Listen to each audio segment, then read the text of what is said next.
லேட்டாகி தூங்குறவங்க 40 வயசுக்குள்ள மவுத் ஆகிறதுக்கு சான்சஸ் கூடண்டுவாங்க. அதுக்கு சொல்றது ப்ரீ மேச்சர் டெத். 40 வயசுக்குள்ள மவுத் ஆகிறதுக்கு சான்சஸ் கூட. யாரு லேட்டாகி தூங்குற பழக்கம் இருக்குதோ 40 வயசு. இப்ப 40 வயசை தாண்டினவங்க லேட்டாகி தூக்குற பழக்கம் இருந்தா அவங்களுக்கு சொல்லுவாங்க சடன் டெத், திடீர் மரணம். நல்லா தான் இருப்பாரு, இப்படி தள்ளி விட்ட மாதிரி இருக்கும். கொண்டு போயிட்டு ஹாஸ்பிட்டல் அட்மிட் பண்ணா ஸ்ட்ரோக், பேரலைஸ், ஹார்ட் அட்டாக் என்ன சரி கொண்டு வரும் சொல்லுவாங்க. நல்ல இருந்த போட்டின் யங் ஏஜ் போட்டின் என்னண்டு விலங்குகள் வேறொன்றும் இல்லை. லேட்டாகி தூங்குறது வந்து வெரி வெரி டேஞ்சர். நிறைய பேருக்கு இது எவ்வளவு எக்ஸ்பிளைன் பண்ணி விளங்குது இல்லை.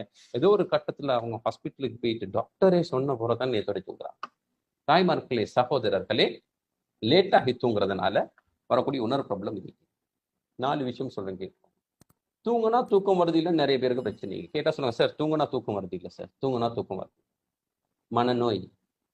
2வது, எந்த நேரம் தூக்கம் வந்து கொண்டிருக்கு, கண்ட கண்ட